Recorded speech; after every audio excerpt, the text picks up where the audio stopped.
Break के बाद आपका स्वागत है। ब्रेक से पहले हमने आपको मुस्तफाबाद और बिलासपुर ब्लॉक की विकास कार्यों के बारे में, वहाँ किस तरह से विकास हुए हैं, इस बारे में आपको बताया है। अब हम पहुँचे हैं सढौरा ब्लॉक है और कहते हैं कि शिवालिक की गोद में बसा हुआ ये विधानसभा क्षेत्र है। सढौरा के बारे में बताते हैं लोग कि ये साधुओं की राह थी। यहाँ से भगवान की पूजा अर्चना के लिए जो भी साधु संत गुजरते थे वो यहाँ एक अस्थायी निवास जरूर करते थे। और चूंकि ये साधुओं की राह थी, कालांतर में अपभ्रंश होते हुए साधुओं की राह से ही सढौरा बना। तो ऐसे में अगर हम किसी धार्मिक स्थल की बात ना करें तो ये भी अनुचित है। ऐसे में हम पहुँचे सढौरा के लक्ष्मी नारायण मंदिर में, जो कि बताते हैं करीब 300 से 400 साल पुराना है। ये मंदिर आप देख सकते हैं कि इस मंदिर की जो बनावट है, जो इसकी शिल्पकारी है, जो इसमें कलाकारी है, वो अपने आप में इस बात की गवाह है कि यह मंदिर सैकड़ों वर्ष पुराना है। इस मंदिर के ठीक बगल में एक तालाब भी है जो अब थोड़ा गंदा हो चुका है। हालांकि इसके विकास कार्य के लिए केंद्र सरकार की तरफ से इस इलाके के विकास के लिए, इसे पर्यटन स्थल के तौर पर विकसित करने के लिए 2 करोड़ से ज़्यादा की रकम भेजी गई है, लेकिन उस रकम का इस्तेमाल अब तक नहीं हो पाया है और ये मंदिर अब भी उसी रूप में है जैसा वो पहले था। इसमें जब कुमारी शैलजा जी यहाँ पर उनका दौरा हुआ तो उनके सामने हमने ये प्रस्ताव रखा कि इस पौराणिक मंदिर का जीर्णोद्धार किया जाए, और उन्होंने इसके जीर्णोद्धार के लिए एक बड़ी अच्छी रकम जो यहाँ पर उन्होंने पास की।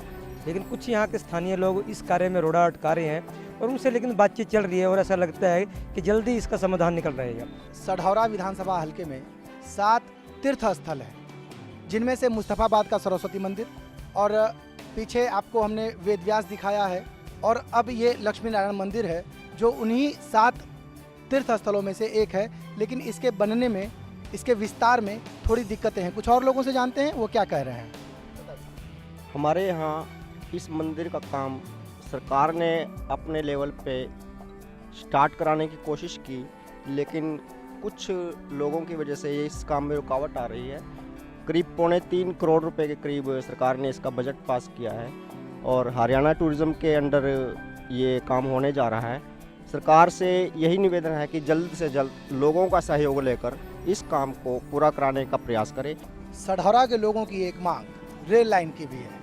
बताते हैं कि यमुनानगर से चंडीगढ़ के लिए एक रेल लाइन प्रस्तावित भी है। कई बार उसका सर्वे भी हो चुका है, लेकिन लोगों को अब तक रेल का सुख नसीब नहीं हुआ है। 30-40 साल से पहले से यहाँ सर्वे हो गई है। बार बार संसद में उठता है यमुनानगर, बिलासपुर, नारायणगढ़, चंडीगढ़ के लिए रेल पास होने के लिए। अभी सरकार इस पर कोई कार्रवाई नहीं कर रही है। इस पर सरकार कुछ कार्रवाई करे। सढौरा हल्के के ज्यादातर लोग विधायक राजपाल भूखड़ी द्वारा करवाए गए विकास कार्यों से खुश हैं। हालांकि बिजली और पानी की दिक्कत तो है ही। आपको दिखाते हैं जनता की शिकायत और विधायक जी के जवाब। बिजली की स्थिति इतनी खराब है कि 3-3 घंटे लगातार दिन में, और रात ना 4-4 घंटे लगातार। रात ना किसी वक्त भी कट लग जाता है, और दिन में तो हालात बहुत ही नाजुक हैं, जिसके कारण पानी की भी कमी है।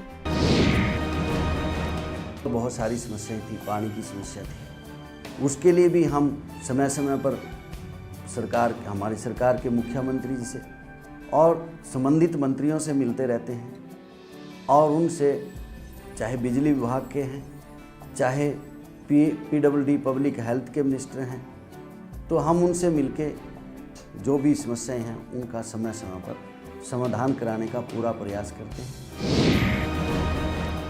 जब सुबह आदमी काम पे जाने लगता है तो उसके लिए नहाने के लिए पानी नहीं मिलता, तो वैसे कैसे काम पे जाएगा बिना नहाए धोए? मुश्किल है।